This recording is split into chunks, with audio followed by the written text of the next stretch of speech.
Well, there was some news on Capitol Hill yesterday that did not relate to sexual assault allegations. The House actually moved tax reform and voted on it, and it passed. And so we're joined now by the Executive Director of America Rising, Alex Smith. She's got some insights for us on the tax reform effort as it proceeds on Capitol Hill. Alex, thanks for joining us this morning on Fresh Take. Thanks so much for having me. Yeah, really appreciate you taking the time. Now, the House did pass their tax reform bill. It's one step toward the GOP goal of a simpler tax code. From your perspective, what's the most important part of that bill? What does it do that is most important for Americans? Well, I think it's Christmas come early for the middle class in America. I mean, if you look at an average family of four earning about $59,000, they're going to see a $1,182 tax cut on average. And so I think that what's important to remember here is that the American middle class has really gotten squeezed over the last couple of years, and this will be some much needed relief. So, yeah, I often hear Republicans who are talking about this bill mentioning the middle class benefits here. And you described a family there of four making $59,000 a year. How do we think about the middle class when we think about this as a national policy? Middle class differs from community to community, doesn't it?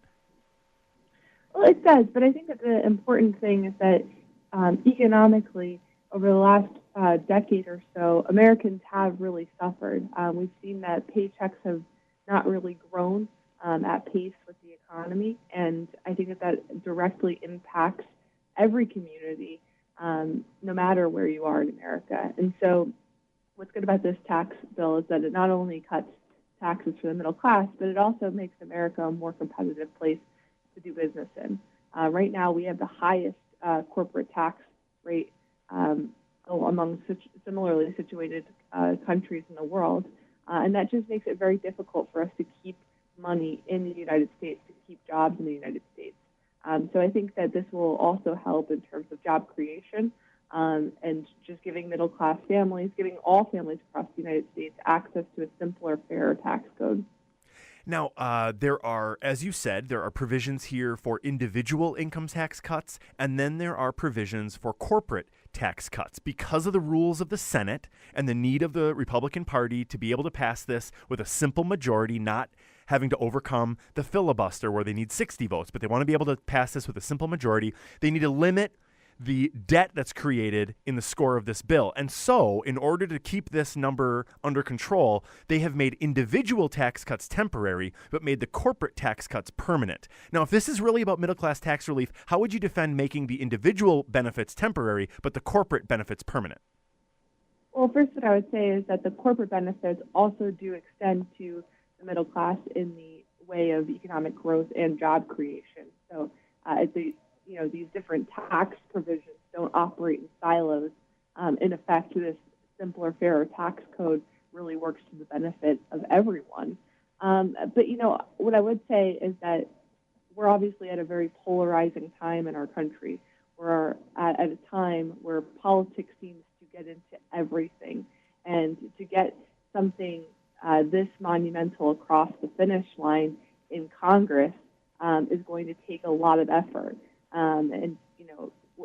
In terms of the grandstanding that you'll see on Capitol Hill, in terms of sort of the extreme claims that are made, the Washington Post, I think, has handed out a total of 6 Pinocchios to national Democratic leaders who have been outright lying about this bill. I think that we're going to have to sort of we're going to have to look at this bill as a whole and not just sort of pick apart every individual part and look at it for what it will accomplish nationally and recognize that it's the most significant reform that we've seen in over 20 years. And so I think that it's important to just sort of keep the entire picture in mind. Yeah, the House passed their bill yesterday, and the Senate is working on their bill, planning to get that into the process next week, and hoping to have this whole thing wrapped up by Christmas with a president's signature before that time. There are significant differences between the bill the House passed yesterday and the one working its way through the Senate, including Wisconsin Senior Senator Ron Johnson saying he does not support the Senate bill. He is, of course, a Republican. Republican Senator from Maine, Susan Collins, also voicing some concerns, hasn't said whether she supports it or not. Do you have confidence that the Senate will pass a bill? And what changes do you expect to come between what the House passed and what will actually be signed by the president if that does happen? Well, I think overall, all of the Republican members want to see tax reform done. So I think that they're all hoping to get to a place of yes. And I think that what's great about the Republican Party is that we tend to have these conversations more openly than our Democratic counterparts. I think that you see, a lot of people having a lot of different ideas that they're bringing to the table, and certainly there are a few more steps to go in this process, as you've mentioned, before we get to a final bill. So I wouldn't count anyone all the way in, but I also wouldn't count anyone all the way out.